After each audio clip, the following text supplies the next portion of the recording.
बोलिए गौरी गोपाल भगवान की जय। जय गौरी गोपाल। आप सबको एकादशी की बहुत बहुत शुभकामनाएं। इस बार फिर कन्फ्यूजन है कि एकादशी कब है, तो आपको बता दूं कि आषाढ़ मास के कृष्ण पक्ष की जो एकादशी है इस तारीख इस बार 22 जून 2025 को आ रही है। तो आप 22 जून को ही एकादशी करें, क्योंकि द्वादशी युक्त एकादशी 22 जून को है और इस एकादशी का नाम है योगिनी एकादशी। इसे योगिनी एकादशी क्यों कहा जाता है? कहते हैं कि एक बार कुबेर के दरबार में, कुबेर के राज्य में, स्वर्ग लोक में जो कुबेर जहां विराजते हैं, तो कुबेर भगवान शिव के बहुत बड़े पुजारी हैं। एक दिन अपने हेम नाम के माली को कुबेर ने कहा कि जाओ बगीचे से भगवान शंकर के लिए पुष्प लेकर के आओ। हेम नाम का माली भगवान शिव के लिए पुष्प लेने के लिए बगीचे में गया, तो वहां पर हेम की पत्नी उसे दिख गई। तो वो अपनी पत्नी में डूब गया, आसक्त हो गया और अपने पत्नी के साथ वह रमण करने लग गया। तो पुष्प लाने में हो गई देर। कुबेर ने अपने मंत्री से कहा कि जाओ, हेम को मैंने भेजा है कि वो पुष्प लेकर आए, अभी तक तो आया नहीं। मंत्रियों ने जाकर देखा तो वो अपनी पत्नी के साथ बगीचे में क्रीड़ा कर रहा है, रमण कर रहा है, पत्नी के साथ मस्त है। तब कुबेर को सूचना मिली तो कुबेर ने आकर के कहा कि मैं कब से भगवान शिव के लिए पुष्प के लिए तुम्हारा इंतजार कर रहा था और तुम यहाँ पत्नी के साथ रमण कर रहे हो। ये कोई वक्त है पत्नी के साथ रमण करने का? ये पूजा आराधना का समय है। जाओ, मैं तुम्हें श्राप देता हूं। कुबेर ने श्राप दे दिया हेम नाम के माली को कि जाओ, मैं तुम्हें श्राप देता हूं कि तुम कोढ़ी हो जाओ और मृत्यु लोक में जाकर के बीमारियों से घिर जाओ।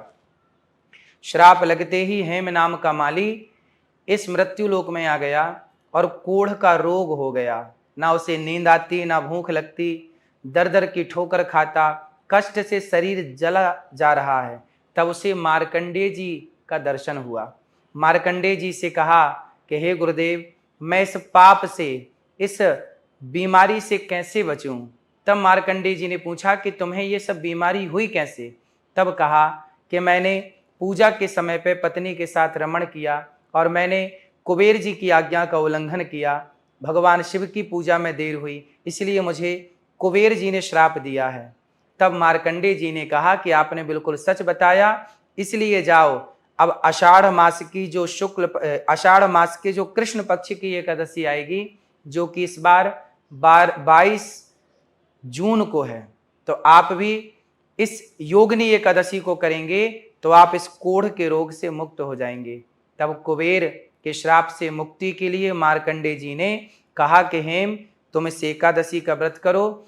88,000 ब्राह्मणों को भोजन कराने का जो पुण्य मिलता है वह मात्र योगिनी एकादशी का व्रत कर लेने से प्राप्त हो जाता है। तो जाओ, आप इस व्रत को करो। हेम ने जब आषाढ़ मास के कृष्ण पक्ष की एकादशी का जब व्रत किया तो वह सारे पाप से मुक्त हो गया और पुनः वह कुबेर के धाम में पहुंच गया और अपनी पत्नी के पास फिर वो रहने लग गया और अब शिव की आराधना करके अपना कल्याण करना चाहता है।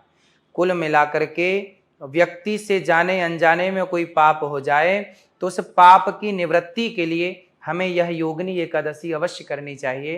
तो आप सबको योगिनी एकादशी की बहुत बहुत शुभकामनाएं और आप एकादशी अवश्य करें। एकादशी के दिन आप दशमी के दिन ही, मतलब आप 21 तारीख को ही रात्रि को भोजन ना करें, सूर्य अस्त के पहले भोजन कर लें और 22 जून 2025 को आप सुबह से लेकर शाम तक केवल भगवान का कीर्तन करें।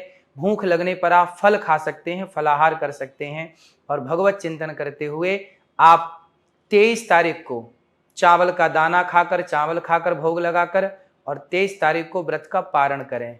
तो आप सबको योगिनी एकादशी की बहुत बहुत शुभकामनाएं। जय श्री मन्नारायण, जय श्री कृष्णा, राधे राधे।